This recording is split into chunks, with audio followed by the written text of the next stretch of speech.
This is the Crowdcrux Crowdfunding Podcast with Sal Briggman, where we cover everything you need to know to launch a successful crowdfunding campaign. We speak with proven entrepreneurs who've raised money from the crowd and want to teach you how to do the same. Stay tuned because we're about to reveal how to launch your dream project with your host, Sal Briggman.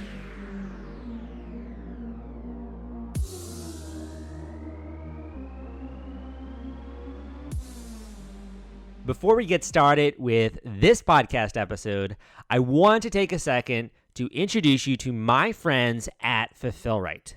If you need help shipping out your Kickstarter or Indiegogo perks or rewards, Fulfillrite is the absolute best company for you.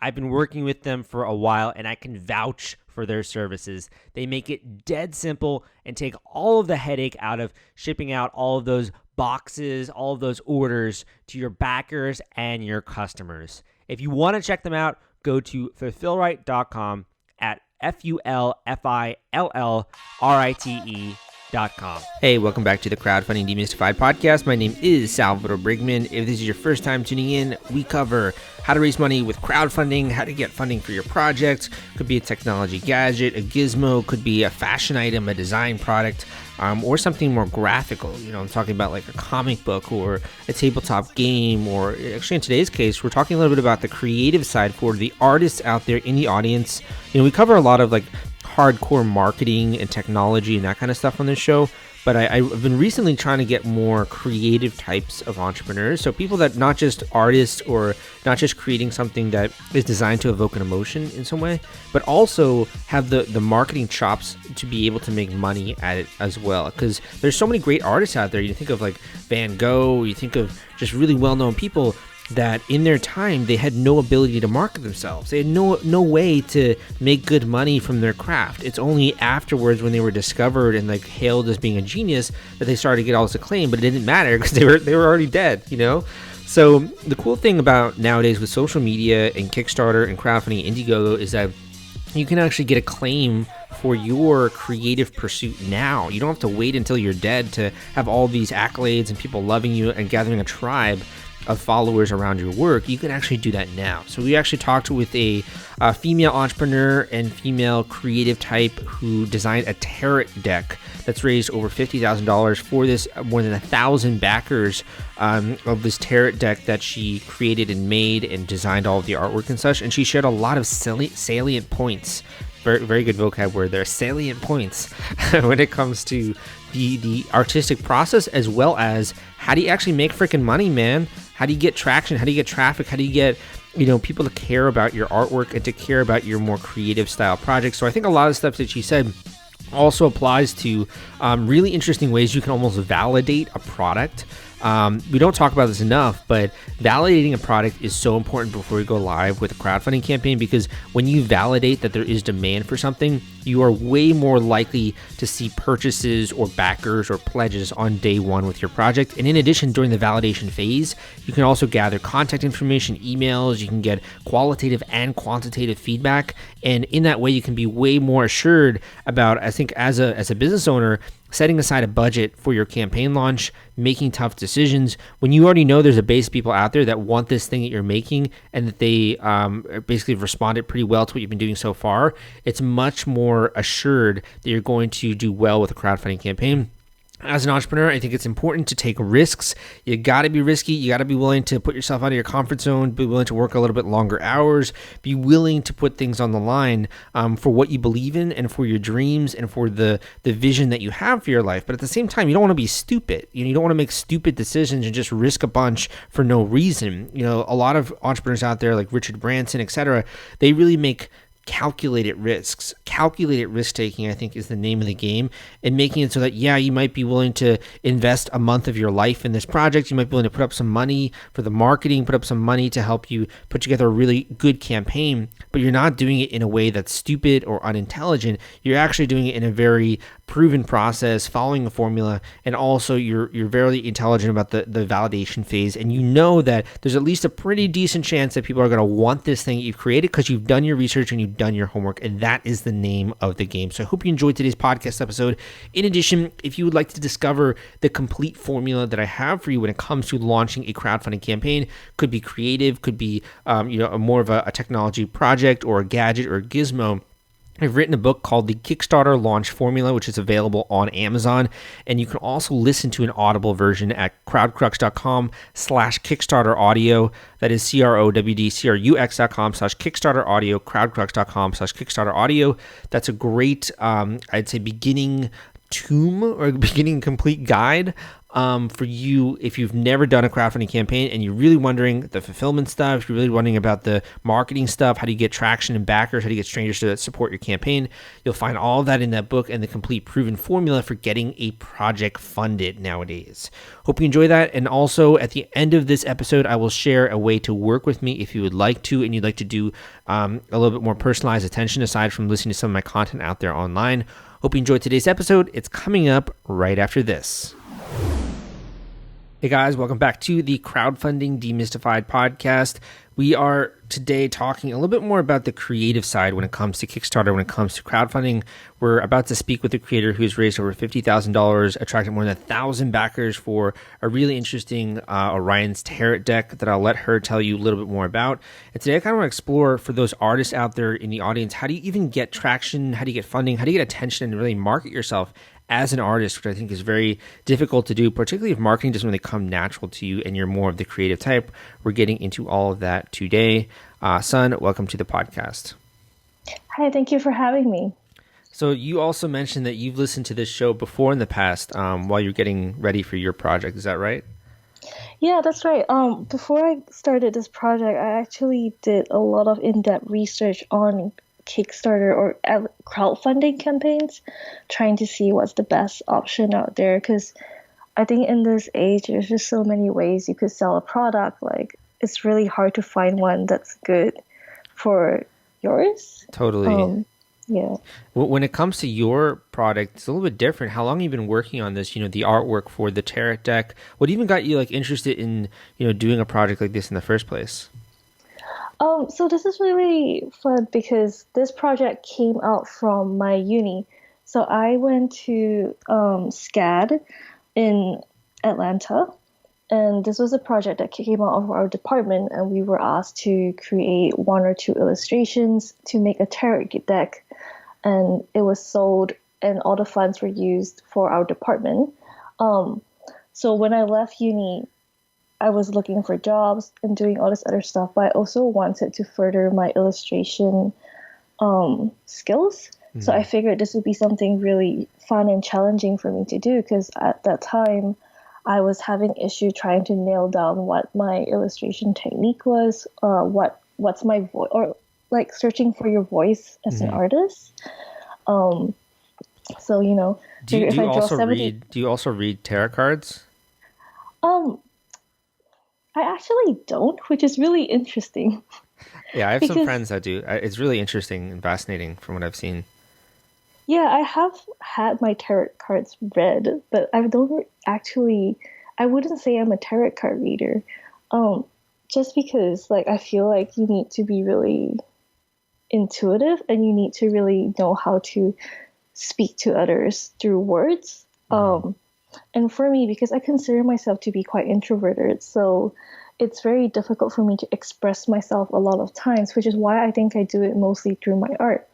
So I think I'm more of a visual communicator than I am a verbal one. And I think if you're a tarot card reader, you need to be a really good verbal communicator because you need to understand people and explain things to them and decipher what they're feeling and that kind of stuff. Yeah, that's a really good observation. And I kind of want to get into in just a little bit how you even were able to market yourself as an artist, being introverted, like you said. But before we get into that, I'm just kind of curious, what was your process for, putting together the artwork for these different cards? Did you look at each one, sort of meditate on it, or did it just kind of come to you, inspiration? What was the process like there? So the process of inspiration, it's mostly based on in every individual card. So as I was doing these, I had them all set up in an Excel sheet on Google Docs. and I just wrote down all of them and all of the meanings that they were supposed to be. And through that, I kind of look at each individual card and did a bit of like research. So one of the examples was the Seven of Wands. I actually just talked about this a few days ago because someone asked me what my inspiration for this card is. And when I was looking at this card and reading the meaning, the meaning for this card is perseverance. Is about talking about being stronger than your struggles. And it resonated with me quite personally. And one of the things I used to joke around with people was that I used to say that my spirit animal is a cockroach or something. But it's not a really nice thing to say because everyone always has that really like instinctively disgusted reaction when I say, oh yeah, I'm a cockroach because I'll survive anything. It's fine. Yeah, you'll survive a nuclear holocaust, right? Yeah. But like, so this card was I was going to draw a cockroach for this card. But after like further research, I started to figure out, like, there are more animals that has like a better representation and probably doesn't provoke such a negative response from people, because with each of the cards, I don't want them to just be negative, even though some of the cards here like represent negative things. Because I believe, like, at the end of the day, like, no matter what happens, you still have, like, you're still able to change your fate. Like, even though you're put in a terrible situation, you can always do something about it. Like, and there's always help when you're looking for it. So I try to bring that positivity into the card. I love that. Yeah, I like you have some really interesting artwork here. Like, you have the one jellyfish that looks pretty dope. You have the sun card, where it's like, I'm not sure if that's a beaver or a mouse of some kind, but it looks pretty cute. It's a capybara. Okay, is that an Australian thing? I actually don't know. I can't say.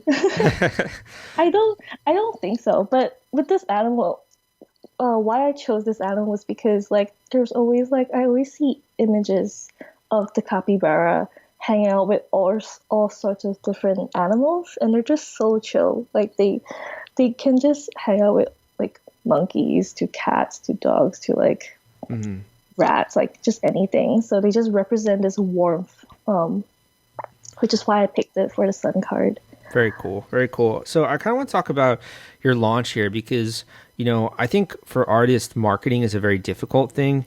And specifically if you're on the introverted side, but you were able to hit your goal like within the first day, and it went up from there. You're doing really well here, like more than 5 times the amount you're trying to raise. What was the strategy behind this? Like, how did people discover you? Was this on Kickstarter? Were your friends and family like involved? Can you just paint a picture for us about that? Yeah. So when this campaign started, I actually didn't have much high hopes for it. I just thought that, like the max I'll hit is 300 backers or 500 backers if I'm lucky.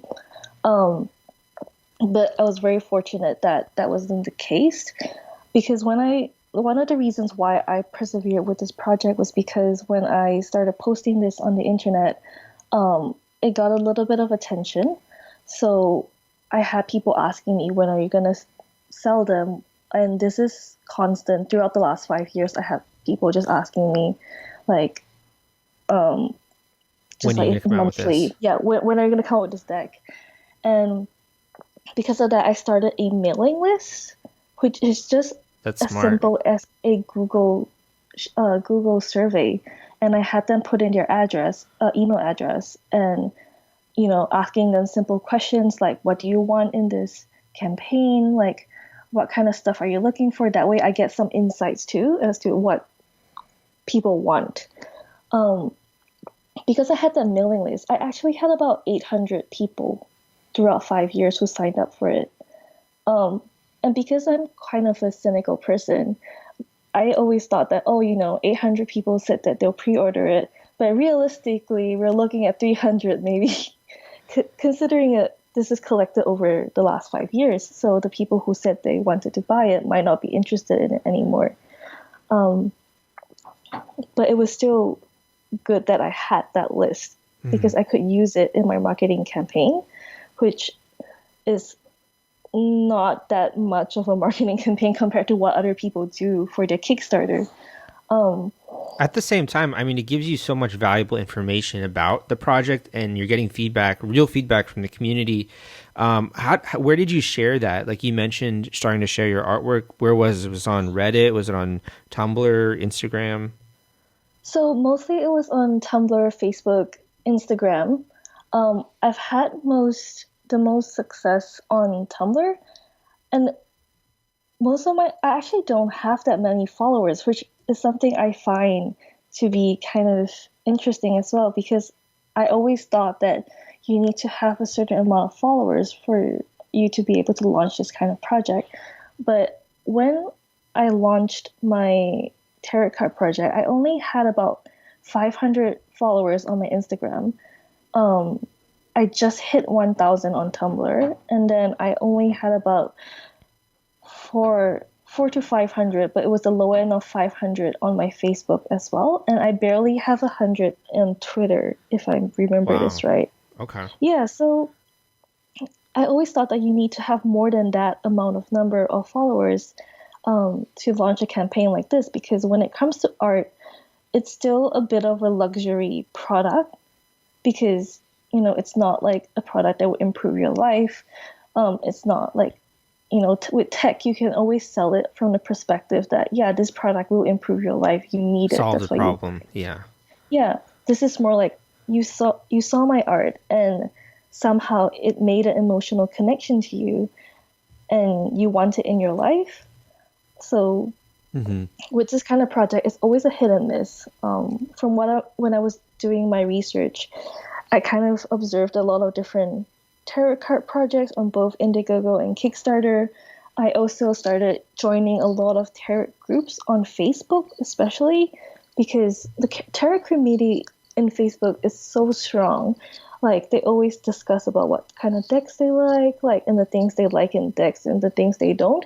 And that was really insightful for me, because I was able to make sure that I did everything they want in a deck. So it's important to know to like almost intimately know the people that you're going to be serving or making this art for. And it sounds like, since you yourself don't read these decks, you almost had to do the research to understand why people are so enthralled with the ones that are out there, and just kind of draw, I guess, a little bit of inspiration from it. Yeah, absolutely. Like, just knowing what they like as well in terms of quality, like what will make them back a Kickstarter deck versus what will make them not back a Kickstarter deck. Things like card quality, material, like print finishes, things like that are really important, especially to tarot deck collectors, because they want to keep it, and they keep it as sort of an art, so they want to make sure that it's good. And for those who use it daily, like, they want to make sure the quality is good enough so that when they shuffle it every day, like, the print's not going to smear and the card's not going to bend and that kind of stuff. It's difficult when you talk about creating an emotional connection, because that's so outside the realm of metrics driven things. When you were thinking about that, really trying to communicate to people in a way that, is sort of your visual medium, did you have any thoughts on that? Like, creating an emotional connection? Was it just kind of sharing your artwork, and over time you saw that people like certain types over the others? What are your thoughts on that as an artist? I feel like, like you said, that's one of the things that's extremely hard to figure out, because it's always a hit and miss thing. With me, I've actually struggled a long time as an artist to try to have that emotional connection with my audience. And I think that my illustrations that is in the tarot deck has succeeded. I cannot explain why, but I would like to say that, I've put a lot of my heart into it. That's why a lot of people resonated with them.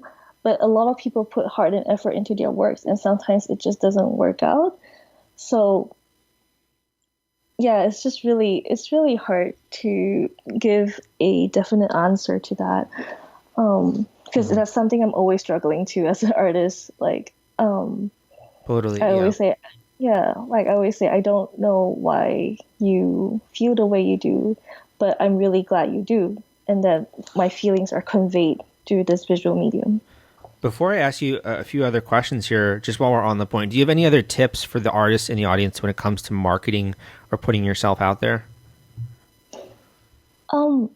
Definitely join a lot of like groups and forums and committees, because even if you're introverted or something, you can still, it's easier to communicate through a digital platform. Like it's easier for me to message someone than it is to like have a face-to-face conversation with them.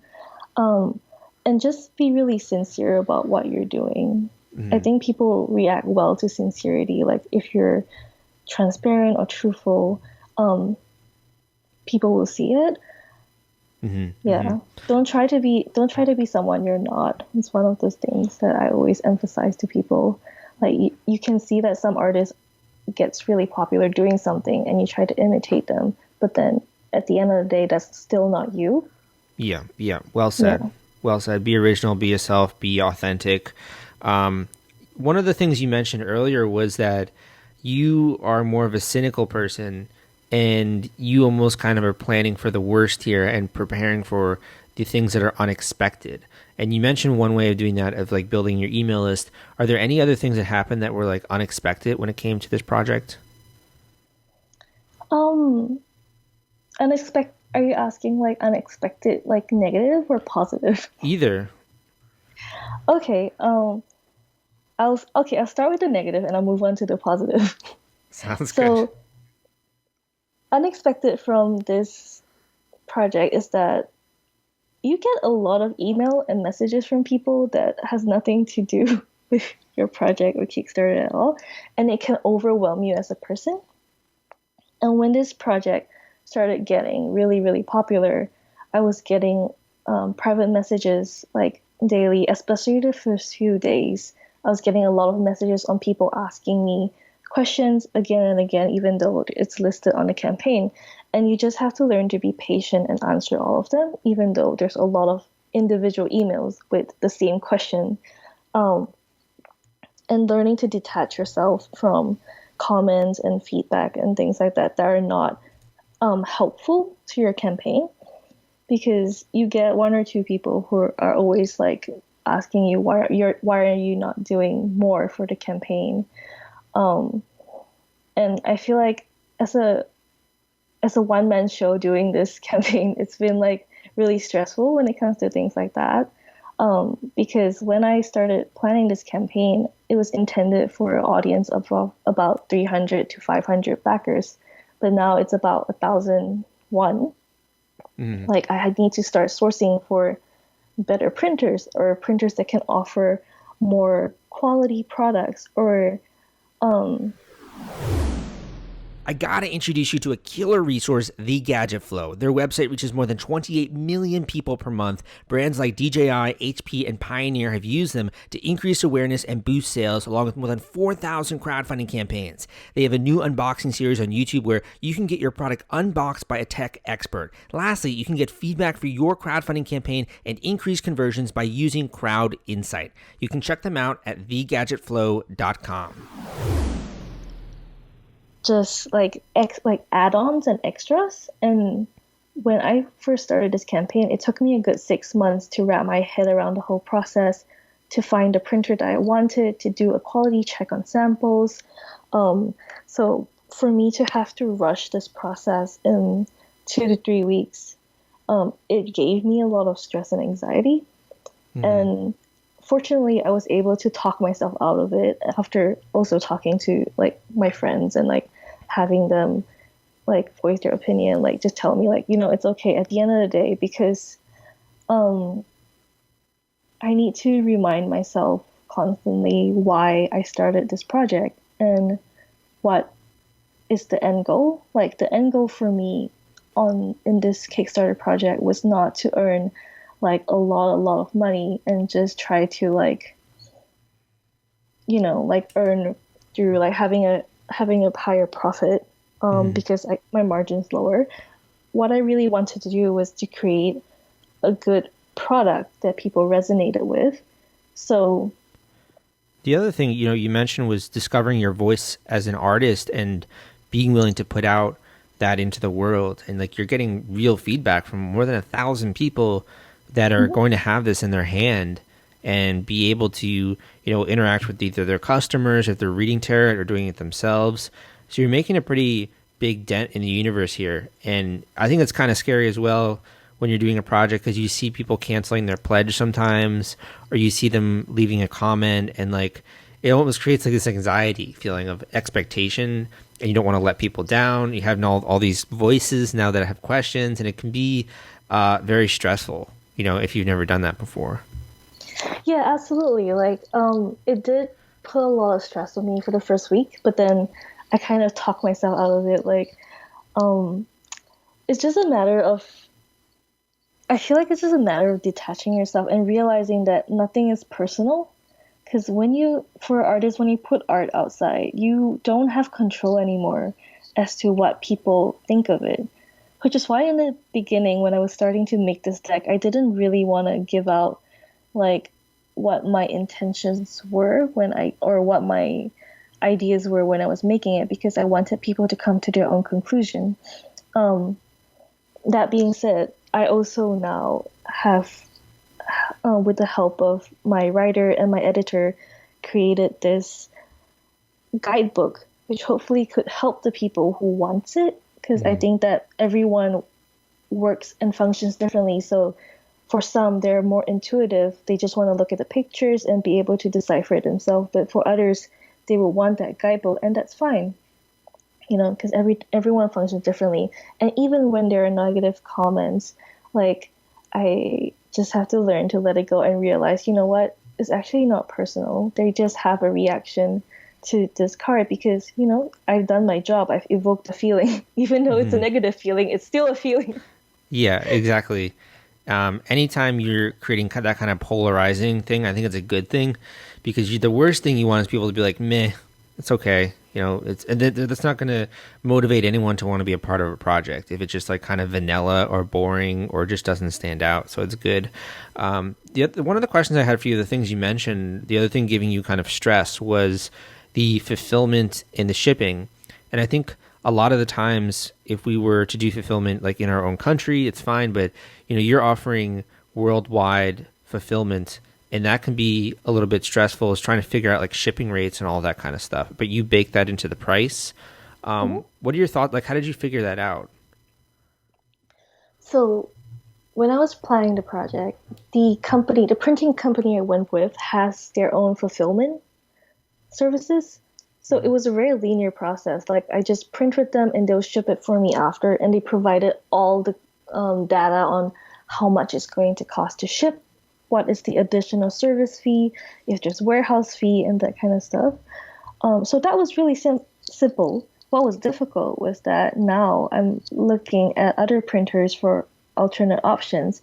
Those printers don't have that kind of fulfillment service, which means I have to also look for fulfillment companies that would be able to provide the service that I needed. And a lot of times it's just like getting down and like reading the information that was sent to me.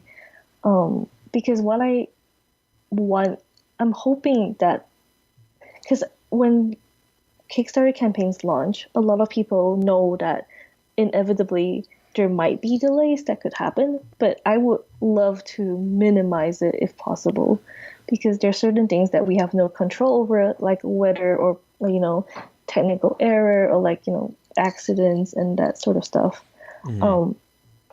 So when I was looking at fulfillment companies, I just wanted to make sure that whoever was fulfilling has a good reputation and is able to deliver on time at a good pace, because it's just a lot of navigational issue that you have to work around.